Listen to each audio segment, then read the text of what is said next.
Den her slide her, den viser lige sådan de helt basale principper i batteriet. Det er, at man har to væsker i to forskellige tanke her, og så har man en flowcelle.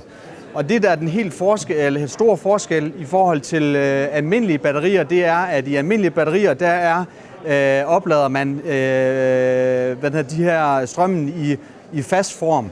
I redox flow batterier, gemmer man strømmen i væsker.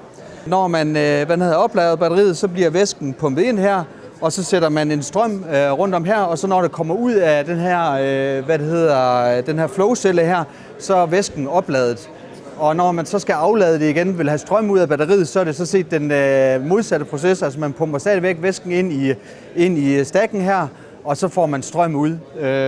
Og der har vi lige lavet sådan en lille demonstrationsenhed her. Jeg ved ikke, om I alle sammen kan se det, men der er sådan to små tanke her, hvor der sidder to pumper her for neden, som pumper væsken fra tankene over i vores flowcelle her. Og så kan man så spørge sig, jamen, hvad er det smarte ved den her teknologi i forhold til andre teknologier, som lithium-ion-batterier? Jamen, der er i hvert fald to helt fundamentale ting. Det ene det er, at man afkobler kapaciteten og så effekten af batteriet. Så hvis vi vil have en stor effekt, så får vi en stor stack eller flowcelle her.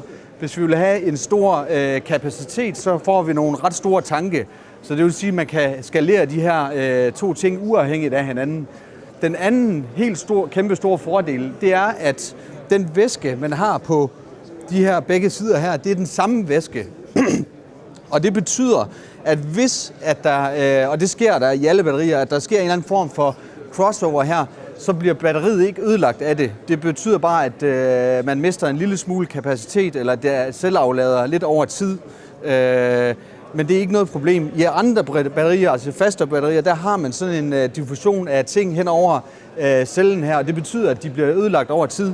Og det betyder så med redox flow batterier, så har de i princippet uendelig levetid. Det er i hvert fald ikke selve væsken her, som går i stykker i batterierne. Og levetid for batterier, det er utrolig vigtigt, når man taler om, hvad det koster, og så gemme strøm. Fordi jo længere levetid man har, jo mindre koster det at så gemme en kilowatt-time, og så få den frem igen. Og det er i sidste ende det, som afgør, hvilken form for teknologi eller batteri man vil vælge.